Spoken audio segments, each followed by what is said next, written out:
कि इकरार भाई की गाड़ी का पीछा आप लोग कर रहे थे। ये हमें वहां पे हरास करके भागे हैं। मैंने उनको कहा आप भाग क्यों रहे हैं, आप अपनी सारी साफत गलाजत छोड़ के भागे यहाँ से। इनके गुंडे थे पूरे, इनके पालतू थे पूरे। क्या इसमें कितनी सदाकत है? आप लोग भी इकरार साहब के दिवाले हुए हैं। वो झूठ बोलता है, हम पकड़ लेते हैं। अस्सलाम वालेकुम नाज़रीन, मैं हूं राना नवीद और आप देख रहे हैं न्यूज़ वन। हमारे साथ मौजूद हैं इमरान कलिया साहब। कल रात इनका कहना है कि इकरार साहब की टीम ने इन पे हमला किया और जानलेवा हमला किया है। इसमें कहां तक सदाकत है इनसे जानते हैं। और दूसरी बात यह है कि इकरार साहब के चैनल से रात को ही एक वीडियो अपलोड हो गई जिसमें उन्होंने कहा कि ये लोग मेरे पीछे आ रहे हैं, मुझे मारने की गरज से आ रहे हैं। तो इनसे जानते हैं कि क्या ये मामला सही है और ऐसा है तो क्यों है। तो रात भी बयान दे चुका हूँ, मैंने एप्लीकेशन भी दे दी इनके अगेंस्ट। ये 35-36 लोग थे और तकरीबन आधे इनसे गुंडा नवा लोग थे और मैं अकेला निहत्ता आदमी और पाकिस्तान का एक बहुत सीधा साधा सा शरीफ शहरी हूँ। मुझे इन्होंने रात हरासा किया है और बड़ा जदोकोब किया है, जिसके अगेंस्ट मैं इनके अगेंस्ट अदालत में भी चला गया हूँ और कानून के पास भी चला गया हूँ। मुझे पाकिस्तान की कानून और अदालतों पे अल्हम्दुलिल्लाह पूरा एतमाद है कि पाकिस्तान की अदालतें, लॉ इन्फोर्समेंट एजेंसीज हमें इंशाल्लाह इसका इंसाफ देंगे। लेकिन इमरान भाई, देखा गया है वीडियो में कि इकरार भाई की गाड़ी का पीछा आप लोग कर रहे थे। नहीं सर, ये हमें वहां पे हरास करके भागे हैं ये लोग और मुझे ये नहीं पता था कि इनके साथ इकरार है, इनकी टीम थी। तो हमने अपना कैमरा ऑन किया है, कैम में देख रहा हूँ कि ये वाकई हैं एविडेंस के तौर पर।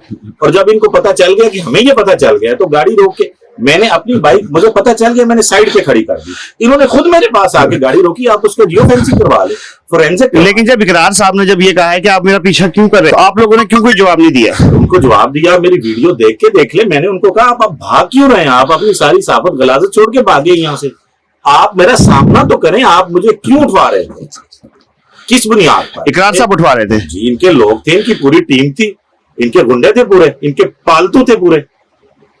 आप कैसे, आप, मैं तो इस बात का मैं सर कह रहा हूं, इस पे पाकिस्तान की जितनी बेहतरीन इन्वेस्टिगेशन हो ना, ये बंदा इसमें 100%। कल अगर मेरे साथ कोई हादसा पेश आ जाता, उसका जिम्मेदार कौन था? और ये लाहौर है। कौन था आप बताएं? इकरार शायद, और कौन था? और इसकी इकरार साहब से दो वैगने बड़ी वाली हाई रूफ जो होती है, उसके अलावा 6 गाड़ियां और इनके पूरे लोग। मैं एक एक बंदे को जानता हूं। इकरार साहब का मसला तो पीरहा खतीब के साथ है। सुन लेना, वहां पे सीसीटीवी है, ये उनसे पूछे ना किससे मसला है, मेरा क्या मसला था?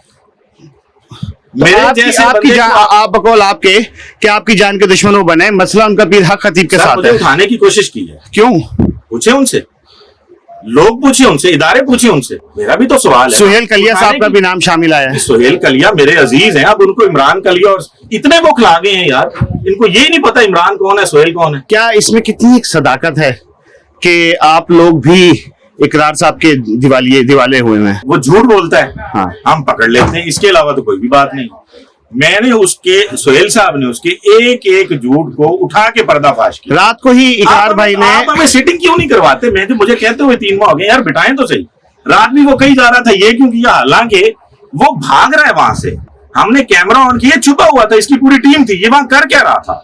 मुझे ये बताएं, ये 36 लोग वहां कर क्या रहे? आप बताएं, आप वहां पे क्या करने गए? मुझे इन्होंने कहा आपका इंटरव्यू करना है, मैं इंटरव्यू के लिए गया, इन्होंने कहा हम आपको पकड़ने आए। तो बस फिर जब आपको उन्होंने बुलाया है तो वो तो आपको बुलाने पे आए। कॉल्स मौजूद है, उनकी फेक कॉल्स मौजूद है। मैंने 15 पे कॉल की है, मेरे पास रिकॉर्ड मौजूद है। मैंने एप्लीकेशन दी है, मेरे पास उसका रिकॉर्ड मौजूद है। मुझे इससे, इसकी टीम सरेआम के लोगों से शदीद खतरा है। मैंने वीडियो रिकॉर्ड करवाई है, रिटर्न दिया है। मुझे कुछ होता है या मेरी फैमिली के किसी पर्सन को कुछ होता है तो उसका जिम्मेदार आप लिख लें। अब इसमें से फैमिली कहां से आ गई? सर, अब जब लोग हमारे घर तक पहुंच गए हैं, हमारे बिजनेस तक पहुंच गए हैं, तो ये ब्लैकमेलर है, बेसिकली डरा रहे हैं हमें। लेकिन पाकिस्तानी है अल्हम्दुलिल्लाह, हमें इदारों पे भरोसा है, पढ़े लिखे माशरे के लोग हैं पाकिस्तान के, कानून पे पूरा भरोसा है और अल्हम्दुलिल्लाह लॉ को हमेशा फॉलो किया है। सारी जिंदगी बड़ी शराफत की गुजारी है। इस तरह की चंद काली भेड़ें आके मेरे जैसे शरीफ कारोबारी आदमी को ब्लैकमेल करेंगी तो फिर पाकिस्तान का अल्लाह ही आता है। तो अब ये बात पीर हक खतीब साहब तक तो पहुंच ही गई होगी। पीर साहब का आपका मामला उनके साथ तो उसी वजह से जुड़ा है ना। किया गया है मुझे। आप इस वाकये की जियो फेंसिंग करवाएं, सीसीटीवी निकलवाएं। अगर मैं टॉर्चर नहीं हुआ, मुझे इसके गुंडों ने नहीं घेरा, जो कानून सजा देगा मैं उसके लिए आ जाऊंगा। पीर ने मुझे क्यों घेरा है? पीर साहब आप लोगों के हक में कब बोलेंगे? मेरा अब इकरार से मामला सर, आप पहले मामला तो पीर साहब की वजह से मैं रात की बात से सर, मैंने कभी कोई आके कोई एक्स्ट्रा ऑर्डिनरी कोई स्टेटमेंट दिया? कभी मैंने एक हाश लफ्ज बोला हो, एक सती और गैर अखलाकी लफ्ज बोला हो किसी एक के मुतल्लिक? आप हमें उठवाने लग जाएंगे, आप गुंडे हैं, इसके अलावा और क्या कह सकते हैं? सर मेरा कहने का मतलब ये है कि देखें, आप लोगों के मामला जो भी कुछ इकरार साहब के साथ बने या मीडिया के साथ बने, वो बने तो पीर हक खतीब साहब की वजह से ही है ना। तो पीर साहब अब आपके लिए कब बोलेंगे, क्योंकि बकौल आपके कि अगर आप लोगों के ऊपर जानी हमले हो रहे हैं तो पीर साहब अब मैदान में कब आएंगे? देखिए, हम तो बादशाह से सिर्फ दुआ के दरखास्त गुजार हैं, और वो एक फकीर आदमी है जैनमन, उनकी दुआ ही काफी है, उनको बोलने की जरूरत नहीं। नाज़रीन, इमरान कलिया साहब हमारे साथ मौजूद थे।